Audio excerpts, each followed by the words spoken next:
الحمد لله نحمده ونستعينه ونستغفره ونؤمن به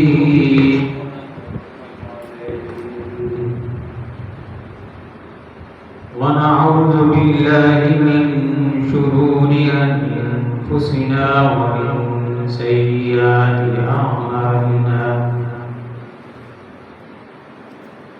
من يهده الله فلا مضل له ومن يضلله فلا هادي له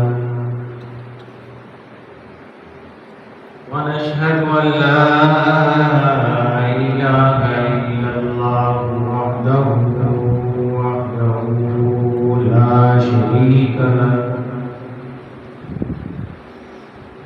ونشهد أن سيدنا ومولانا محمدا عبده ورسوله أما بعد فأعوذ بالله من الشيطان الرجيم بسم الله الرحمن الرحيم إن الذين كفروا من أهل الكتاب والمشركين في نار جهنم خالدين فيها أولئك هم شر البرية إن الذين آمنوا وعملوا الصالحات أولئك هم خير البرية وقال النبي صلى الله عليه وسلم الحسن والحسين سيدا شباب أهل الجنة وقال النبي صلى الله عليه وسلم لا سخر صدق الله العظيم وصدق رسوله النبي الكريم ونحن على ذلك من الشاهدين والشاكرين والحمد لله رب العالمين.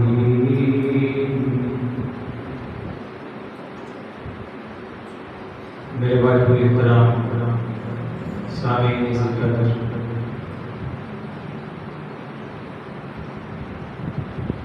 اسلامی سال نو کا پہلا مہینہ محرم الحرام اپنے اختتام کی طرف رواں ہے. ماہ محرم کے اندر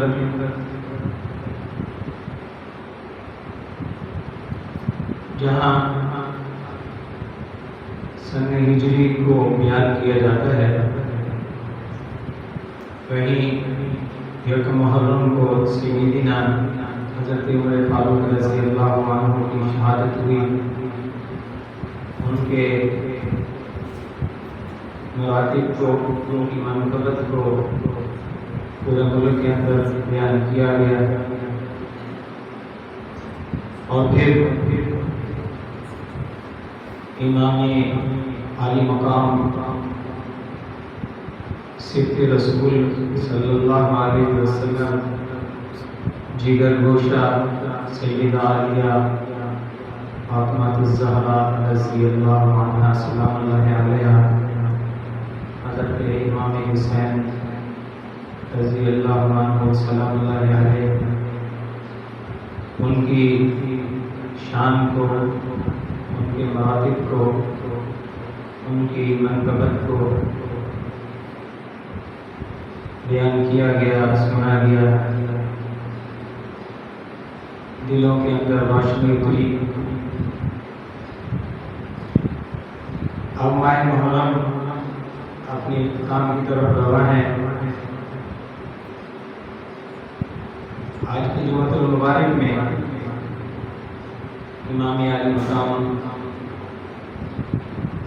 حضرت امام حسین بن علی رضی اللہ عنہ وسلام اللہ علیہ ان کے مراتب کو بیان کر کے اپنے دلوں کو نرم کرنا ہے،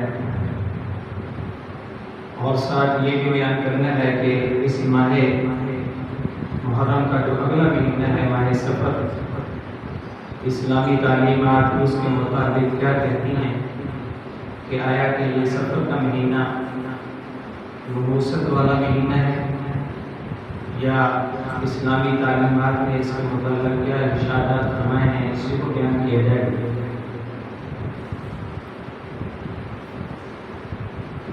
اللہ تعالیٰ نے اپنی بے شمار نعمتیں دنیا کے اندر اتاری جن کو انسان شمار نہیں کر سکتا، جس کے بارے میں اللہ تعالیٰ نے اپنی لاری کتاب یعنی قرآن کریم میں 27ویں پارے میں سورۃ الرحمن میں ارشاد فرمایا فَبِأَيِّ آلَاءِ رَبِّكُمَا تُكَذِّبَانِ، کہ اے لوگوں تم اپنے رب کی کون سی نعمتوں کو جٹلاؤ گے؟ تمہارے اوپر نعمتیں ہی اتنی ہیں کہ جن کا شمار مشکل ہے۔ اللہ تعالیٰ نے نواسہ رسول امام علی مقام سیدنا حضرت امام حسین بن علی رضی اللہ عنہ ان کی شان کیا ہے کہ آپ اللہ تعالیٰ کی بہت زیادہ عبادت کرنے والے تھے، بہت زیادہ نمازیں پڑھنے والے تھے، واجبات کو ادا کرنے والے تھے، سنتوں کو نوافل کو ادا کرنے والے تھے، تسبیحات کو اور دوسرے جتنے بھی خیر کے کام تھے سیدنا حضرت امام حسین بن علی رضی اللہ عنہ اس میں بہت بڑھ چڑھ کر عبادت گزار کے اللہ کی عبادت کیا کرتے تھے۔ آپ کی سیرت کو اگر خطیب مقرر بیان کرتا چلا جائے تو زندگی ختم ہو سکتی ہے، لیکن آپ کی سیرت جاری و ساری ہے۔ امام علی مقام سیدنا حسین بن علی رضی اللہ عنہ رات کو جب بستر پر تشریف لاتے ہیں، جہاں سنت نبی صلی اللہ علیہ وسلم سے ہمیں بہت ساری تعلیمات ملتی ہیں کہ جب انسان سونے لگے دعا پڑھ کے سوئے، بستر کو کم از کم 3 دفعہ جھاڑ کے سوئے۔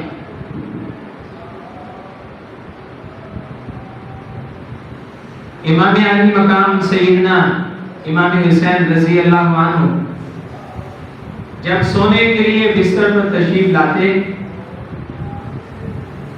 تو سورۃ الکہف کی تلاوت فرماتے۔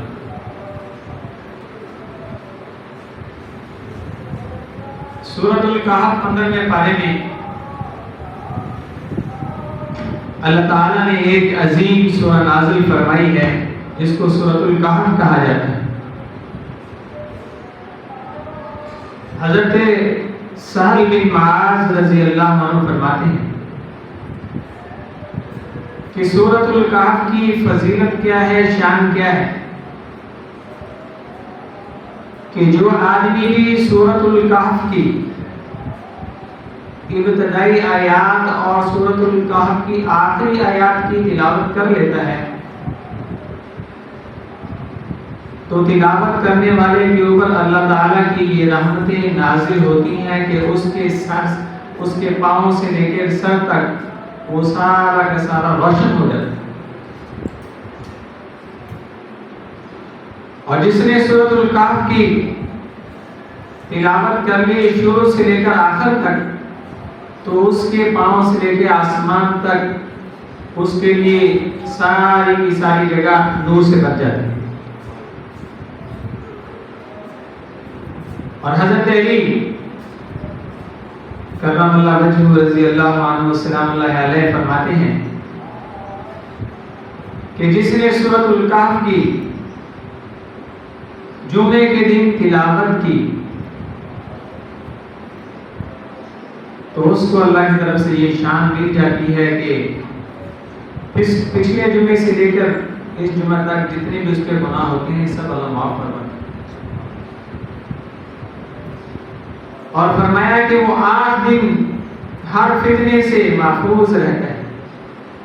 اگر اس کی زندگی میں دجال کا فتنہ ظاہر ہو گیا وہ اس سے بھی محفوظ رہے گا سورۃ الکہف کی تلاوت کی وجہ سے۔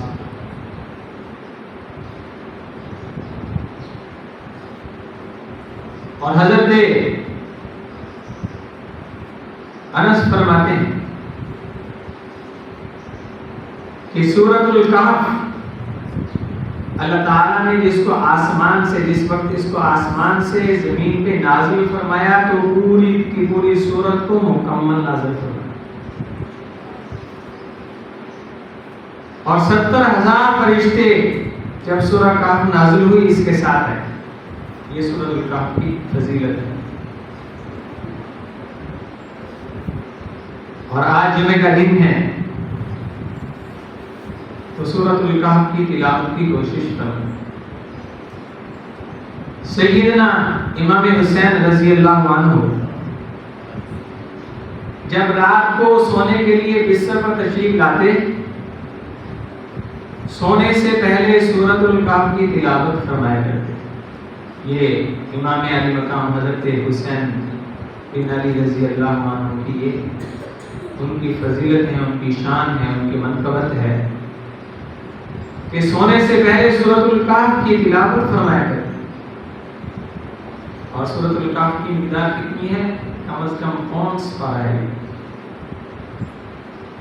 آدھا سپارہ اور اس سے پاؤ اوپر تقریباً۔ امام علی مقام بستر پہ تشریف لا رہے ہیں اور سورۃ الکہف کی تلاوت فرما رہے ہیں، پھر سونے کے لیے تشریف لے جا رہے ہیں بستر پہ۔ یہ ان کے عبادات کی شان ہے، فضیلت ہے، عظمت ہے۔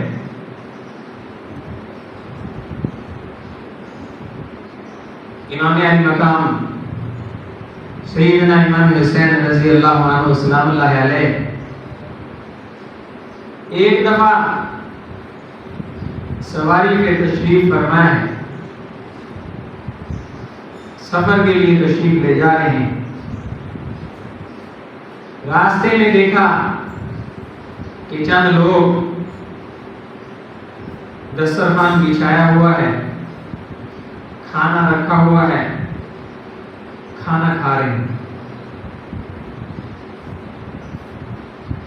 جب آپ پاس سے گزرنے لگے، کھانا کھانے والوں نے دیکھا کہ یہ تو سیدنا حسین بن علی رضی اللہ عنہ ہے، یہ تو شان والے ہیں، یہ تو نواسہ رسول ہیں، جگر گوشہ بطول ہیں، حضرت علی کرم اللہ وجہہ رضی اللہ عنہ کے دل کے ٹکڑے ہیں، ان کے بیٹے ہیں، یہ ہمارے قریب سے گزر رہے ہیں، یہ تو ہماری قسمت ہے کہ ہماری نظر ان پہ پڑ گئی۔ تو انہوں نے بہت ہی متبنہ درخواست کی، گزارش کی کہ اے مقام، اے امام علی مقام، یا سیدی آپ تشریف لائیے، ہمارے ساتھ مل کر کھانا کھائیے۔ امام علی مقام سیدنا حسین رضی اللہ عنہ ان کی بات کو سنتے ہیں، ان کی طرف توجہ کرتے ہیں، تو توجہ کی، دیکھا یہ کھانا کھانے والے غریب لوگ ہیں، اور یہ کھانا جو سامنے رکھا ہوا ہے یہ بھی غریب لوگوں کا جو کھانا ہوا کرتا ہے ویسے اسی طرح کا کھانا ہے۔ تو آپ نے اپنی سواری کو روکا، سواری سے اترے، ان کی دعوت کو قبول فرمایا، ان کے درمیان میں بیٹھے، تشریف فرما ہوئے، ان کے ساتھ مل کے کھانا کھایا۔ سبحان اللہ۔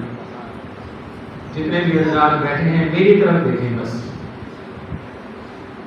20 منٹ پہ ہم نے انشاءاللہ تقریر مکمل کر دینی ہے، تو جتنے بھی حضرات یہاں تشریف فرمائے ہیں میری طرف دیکھیں۔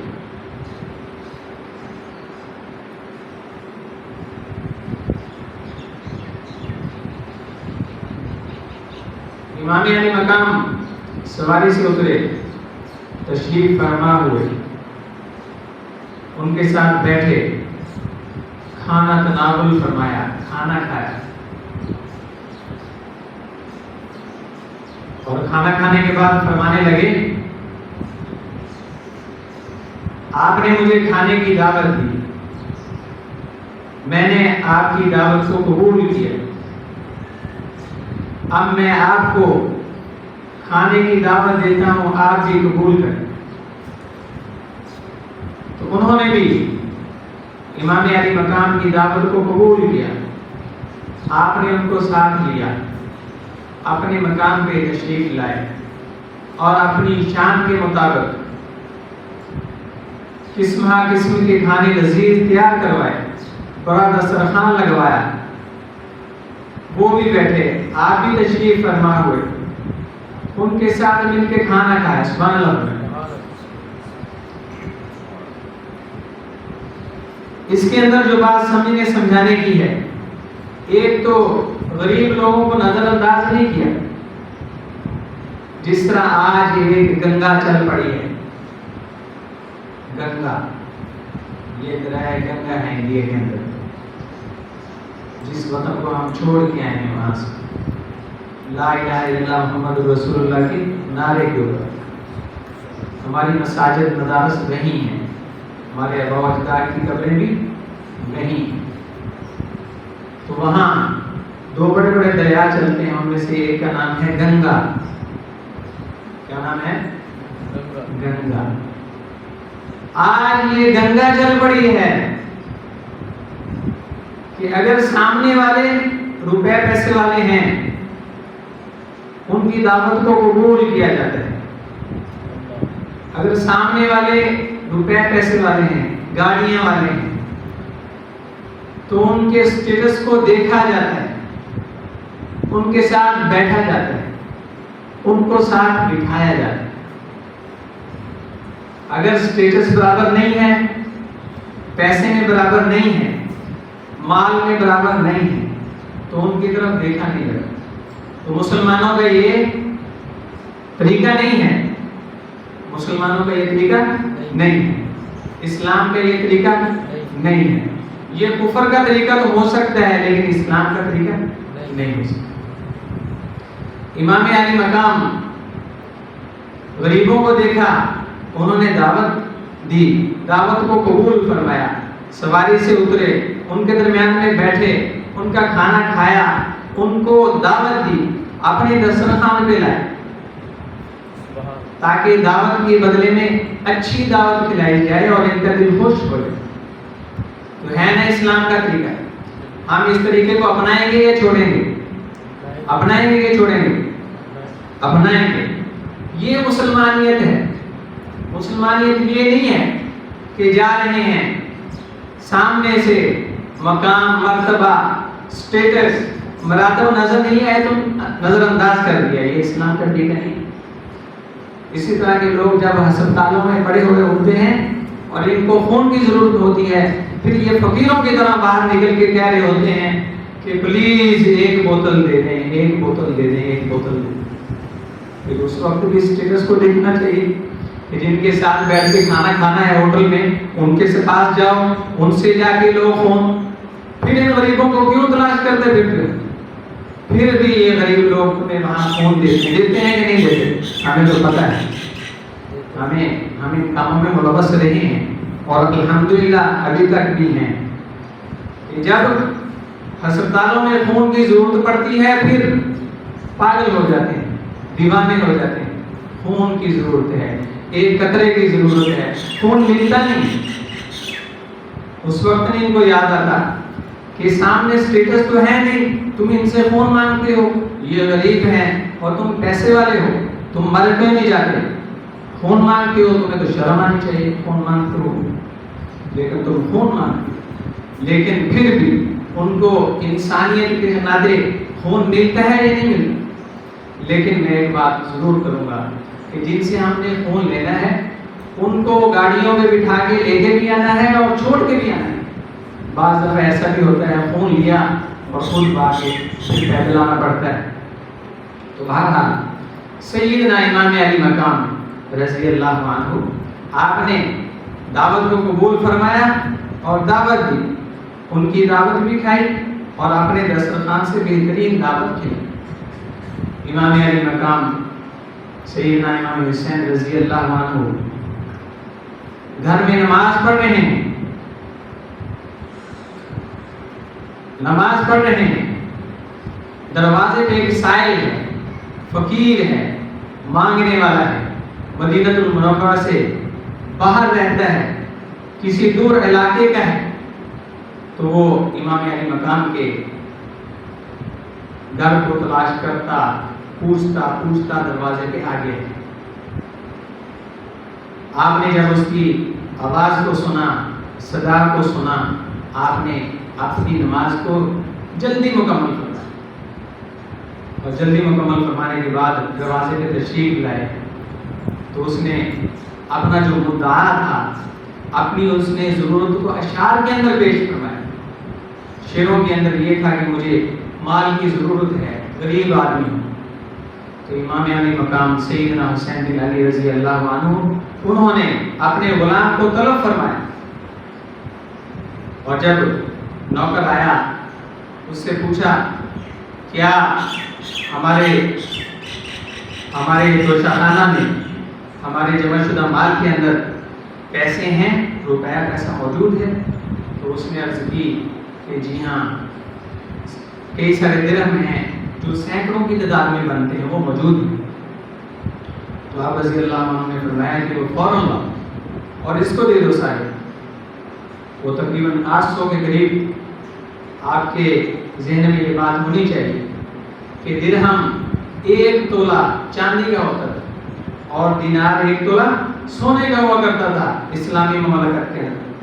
اور جب یہاں مغلیہ حکومت رہی 350 سال پہلے تک بھی یہاں دینار بھی سونے کا تھا اور درہم چاندی کا ہوا کرتا. آئے تو ہمیں یہ روپیہ تھما دیا گیا ہے، سونے کے اوپر قبضہ کر کے ہمیں کاغذ کا روپیہ دے دیا گیا ہے. اور جو بدقسمتی سے گھر میں پڑا رہے تو سال کے بعد اس کی قیمت ویلیو اس کی کم ہی ہوتی ہے، بڑھتی نہیں. تو اگر سونے کا ٹکڑا گھر میں پڑا ہو تو اس کی قیمت کیا ہوتی ہے؟ بڑھتی. آج سے تقریباً 10-15 سال پہلے میں یہاں جمعہ پڑھا رہا تھا تو میں نے کہا کہ میری ایک خواہش ہے کہ اسلامی حکومت دینار سونے کا جاری کرے اور درہم چاندی کے جاری کرے اور ہمارے گھروں میں یہ ٹکڑے بھی ہونے چاہیے سونا چاندی، اس کے اوپر کوئی پابندی نہیں. تو سامنے ایک آدمی بیٹھے تھے، ان کی بتیسی ظاہر ہوئی، بتیسی. چونکہ میں پنجابی ہوں لیکن میں اردو میں بیان کرتا رہتا ہوں، پنجابی میں ذرا جلدی سمجھ آتا ہے. پورے بتی نہ ظاہر ہو، داڑھا نظر آئی ہیں، داڑھا. جو میں نے کہا نا کہ سارے ہیں کہ سونے چاندی کے ٹکڑے ہونے چاہیے، چوریاں داڑھا نظر آئی ہیں، بتیسی نظر آئی. اب پنجابی میں آپ کو سمجھ آ گئی ہو. تو اس کی بتیسی ظاہر ہوئی، وہ ہنسنے لگ گیا، تھوڑا ہنسا. میں نے کہا یہ ہمارا بولا والا بھائی آج ہنس رہا ہے، اگر یہ آج ہی کچھ سونا چاندی لے کے گھر میں رکھے گا تو کل کے لیے اس کی ویلیو بڑھے گی. تو 15 سال پہلے کی آج کی ویلیو بڑھنی تھی یا نہیں بڑھنی تھی؟ تو ہمارے پاس جو روپیہ پیسہ ہوتا ہے ہم ان کو گن گن کر دتیوں کی شکل میں گھروں میں جمع کرتے ہیں تو وہ اس کی قیمت تو کسی اور کے ہاتھ میں، تو وہاں سے اس کی ویلیو روز بروز کم ہوتی رہتی۔ تو بہرحال اسلامی مملکت کے اندر یہ روپیہ جو ہے یہ کاغذ کا نہیں ہوا کرتا تھا، اس وقت سونا چاندی کے سکے ہوتے جو 350 سال پہلے تک چلتے رہے ہیں یہاں ہندوستان کے اندر، مغلیہ دور حکومت کے اندر بھی۔ تو آپ نے وہ درہم کی اتنی بڑی جو مقدار تھی، چاندی کی اتنی زیادہ مقدار، وہ اس فقیر کو دلوا دی جو دروازے پہ آیا تھا، اس کو دے دی۔ یہ ہے منقبت، یہ ہے شان امام علی مقام حضرت حسین بن علی رضی اللہ عنہ۔ ایک دفعہ آپ نماز پڑھنے کے بعد مسجد میں تشریف فرما کے ایک بڑا آدمی آیا، اس نے آ کے جلدی جلدی وضو کیا، جلدی جلدی نماز پڑھ لی۔ جلدی جلدی وضو کا مطلب کیا کہ اس نے وضو کو جس طرح کرنا چاہیے پورے آداب کے ساتھ ویسا نہیں کیا، اور جس طرح خشوع و خضوع کے ساتھ نماز پڑھنی چاہیے تو اس نے ایسی نماز نہ پڑھی۔ تو جب وہ نماز پڑھ چکا، عمر رسیدہ تھا، بڑی عمر کے بزرگ امام علی مقام سیدنا حسین بن علی رضی اللہ عنہ نے ان سے کہا کہ آپ بڑی عمر کے ہیں، بڑی عمر کے ہیں، عمر رسیدہ ہیں۔ مطلب یہ تھا کہ آپ کی عزت ہم اس وجہ سے کر رہے ہیں، آپ بڑی عمر کے ہیں، عمر رسیدہ ہیں، میں آپ کے سامنے وضو کرتا ہوں اور آپ کے سامنے میں نماز پڑھتا ہوں، آپ نے مجھے دیکھنا ہے کہ میں نے صحیح صحیح وضو کیا، صحیح صحیح نماز پڑھی۔ اگر اس میں آپ کچھ کہنا چاہیں تو پھر میں آپ سے بات سننے کے لیے تیار ہوں۔ چنانچہ آپ نے اس عمر رسیدہ آدمی کے سامنے وضو کیا اچھے طریقے سے، ظاہر ہے ان سے تو اچھے طریقے ہی پہنچے ہیں ہم تک، اور اسی طرح خشوع و خضوع کے ساتھ نماز پڑھی۔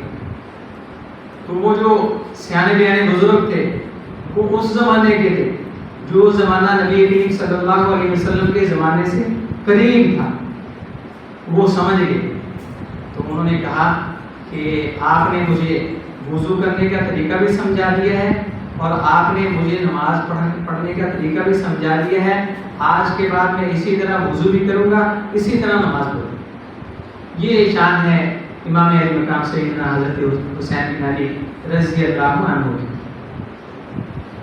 اسلامی تعلیمات میں یہ ہے کہ وہ آدمی کہ جس کے بال سفید ہو گئے ہوں، دوسرے جتنے بھی آدمی ہیں چاہے بڑے ہیں چھوٹے ہیں، تو اسلام نے یہ تعلیم دی ہے کہ جس آدمی کے بال سفید ہو گئے ہوں دوسرے اس کی قدر کرنے والے بنیں، اس کی عزت کریں، اس کے ساتھ جب بھی بولیں تو عزت کے ساتھ بولیں، احترام کے ساتھ بولیں۔ نبی کریم صلی اللہ علیہ وسلم کے فرمانے نشان سے ہم تک یہ بات پہنچی کہ آدمی جب 40 سال کا ہوتا ہے تو اللہ پاک اس سے پاگل پن، کوڑ اور اسی طرح برس دور فرما دیتے ہیں جب 40 سال کا ہو جاتے ہیں۔ اور جب انسان 50 سال کا ہو جاتا ہے تو اللہ تعالیٰ اس کے ساتھ حساب و کتاب میں نرمی فرماتے ہیں، اور جب انسان 60 سال کا ہوتا ہے تو اللہ تعالیٰ اس کو اپنے دربار میں جھکنے کی توفیق عطا کرتا ہے۔ جیسے ہم دیکھتے ہیں کہ بہت سارے لوگ وہ مسئلوں سے باہر رہ رہے ہوتے ہیں اور جب عمر رسیدہ ہو جاتے ہیں خود بخود ہی مسجد میں بگڑنا شروع ہو جاتے ہیں، ان کو کوئی کہتا نہیں، خود بخود مسجد کے ہی ہو کے رہ جاتے ہیں۔ تو فرمایا کہ جب انسان 60 سال کا ہوتا ہے تو اللہ پاک اس کو اپنے سامنے جھکنے کی توفیق عطا کرتا ہے۔ اور نبی کریم صلی اللہ علیہ وسلم کے فرمانے نشان سے ہمارے سامنے ہم تک یہ بات پہنچی ہے کہ جب انسان 70 سال کا ہو جاتا ہے، جب انسان 70 سال کا ہو جاتا ہے تو اللہ تعالیٰ اس کے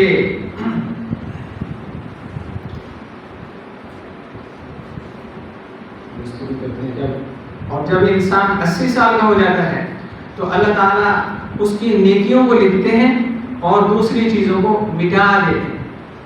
اور جب انسان 90 سال کا ہو جاتا ہے پھر اللہ تعالیٰ اس کی سفارش کو قبول فرمائے، اپنے گھر والوں کے بارے میں سفارش کرے، اللہ تعالیٰ اس کی سفارش کو قبول فرماتے ہیں۔ اور جب 70 سال کا ہو جاتا ہے تو آسمان والوں کا پسندیدہ ہو جاتا ہے، آسمان والوں کا وہ پسندیدہ ہو جاتا ہے۔ اور جب 80 سال کا ہوتا ہے تو اللہ تعالیٰ اس کی نیکیوں کو ثابت رکھتے ہیں اور اس کی برائیوں کو مٹا دیتے ہیں، اس کے اوپر مہربانیاں شروع ہو جاتی ہیں۔ اور جب انسان 90 سال کا ہو جاتا ہے تو پھر اللہ تعالیٰ اس کی سفارش کو اس کے گھر والوں کے لیے قبول فرماتے ہیں، اور اللہ تعالیٰ فرماتے ہیں کہ یہ زمین میں میرا قیدی ہے۔ قیدی کا مطلب یہ ہے کہ بس آپ جلدی جلدی میرے پاس ہی آ جائیے، میرا بندہ ہے۔ تو یہ انسان کے اوپر اللہ تعالیٰ کی طرف سے یہ عطائیں شروع ہو جاتی ہیں کہ جیسے جیسے انسان جو ہے زندگی اس کی بڑھتی چلی جاتی ہے تو اسلامی تعلیمات میں اس کے لیے پروٹوکول بھی بڑھتا چلا جاتا ہے۔ اور یہ پروٹوکول کا ہمیں کب پتہ چلے گا، اس کی عزت بڑھتی جاتی ہے، اس کا کب پتہ چلے گا کہ جب ہم علماء کرام سے ان باتوں کو سنیں گے اور یاد رکھیں۔ تو فرمایا کہ جب انسان کے بال سفید ہو جائیں تو دوسرے انسانوں کو چاہیے کہ اس کی قدر کرنے والے بن جائیں، اس کے ساتھ جب بھی بات کرنی ہے تو احترام کے ساتھ بات کریں۔ یہ نہ ہو کہ بازار میں کوئی بڑا آدمی جا رہا ہے، ہم گاڑی پہ ہیں اور وہ اچانک آگے آ گیا ہے تو اس کو اس طرح کی بات کریں کہ جی کرے لاجو ہونا ان کرے لاجو وہ اللہ اللہ کا لو نہ لگو جی میں۔ تو یہ باتیں جو ہیں انسانوں کو دل دکھانے والی باتیں ہیں۔ جس اللہ نے تجھے باقی رکھا ہے اس کو بھی باقی رکھے، اور یہ نہ ہو کہ یہ بابا جی تو گھر پہنچ جائیں لیکن تو گھر نہ پہنچ سکے۔ تو راستے میں جو بزرگ ہیں ان کی بھی تعظیم کرنی ہے۔ اگر بڑی سڑک ہے، سڑک کو کراس کرنا چاہتا ہے تو اسلامی تعلیم یہ ہے کہ اس کا ہاتھ پکڑ کے اس کو سڑک کراس کرا دی جائے۔ اور آج ہم دیکھتے ہیں کہ یہ طریقے ہماری زندگیوں میں اتنے زیادہ نہیں، ٹریفک کا زور ہوتا ہے، بوڑھے لوگ وہ سڑک پار کرنے کے اس فکر میں رہتے ہیں، کیوں؟ اس لیے کہ ٹریفک تو زیادہ ہو جاتی ہے ہر جگہ، تو ان کو کوئی سڑک کراس کروانے والا نظر نہیں آتا اور اس کو شاید اپنی حد تک سمجھی جاتی۔ حالانکہ کراسنگ پوائنٹ ہونے چاہیے، زیبرا پوائنٹ جو ہیں وہ ہونے چاہیے۔ باہر والے مضافات کے جو راستے شہر کو لگتے ہیں ان میں جو ہے کالی سفید لکیریں ہونی چاہیے۔ یہ اس بات کی علامت ہوتی ہے کہ جہاں کالی سفید لکیریں ہوں ان کے اوپر جو چلنے والے ہیں جب تک وہ گزر نہ جائیں گاڑیاں جو ہیں ان کا خیال رکھیں۔ اگر کسی گاڑی نے ایسے آدمی کو، بوڑھے کو یا کسی کو بھی ٹکر مار دی جو سفید اور سیاہ لائن کے اوپر ہے تو ٹکر مارنے والا یہ مجرم سمجھا جائے گا قانون کے اندر۔ یہ قوانین ہیں، لیکن ہم دیکھتے ہیں کہ ہمارا شہر کمالیہ یہ 3 بائی 3 کلومیٹر کا شہر ہے، اس کے اندر ابھی تک وہ کراسنگ پوائنٹ کہیں بھی نظر نہیں آ رہا۔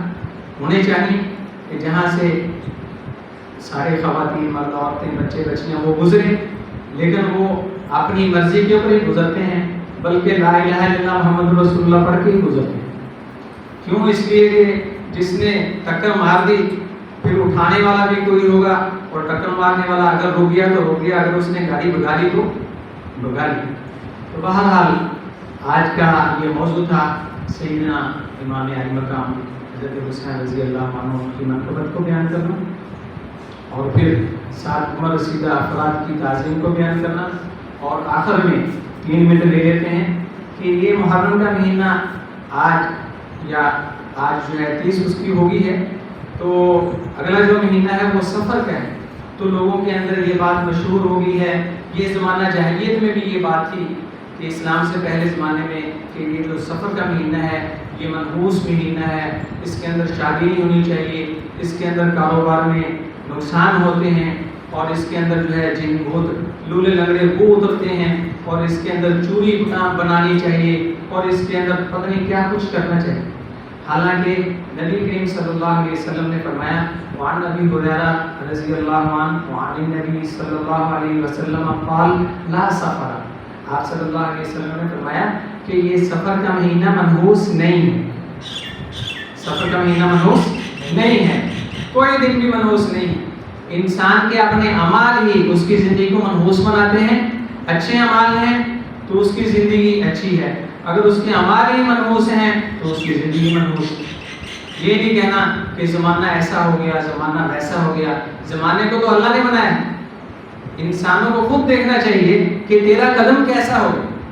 تو فرمایا کہ سفر کا مہینہ جو اسلامی میں سال میں سے دوسرا مہینہ ہے، لوگوں کے اندر مشہور ہے کہ یہ منحوس مہینہ ہے، اور اس کے اندر کئی دفعہ سورہ مزمل پڑھانی چاہیے، اور اس کے اندر 365 یہ آٹے کی گولیاں ان کو تالاب میں پھینکنا چاہیے۔ یہ ساری کی ساری باتیں جو ہیں اپنی طرف سے گڑی ہوئی ہیں۔ قرآن پاک کی تلاوت تو سارا سال ہی کرتے رہنا چاہیے، اللہ پاک اس سے اپنی رحمتیں اتارتے ہیں، کسی دن کے ساتھ متعین کرنا یہ ہرگز درست نہیں۔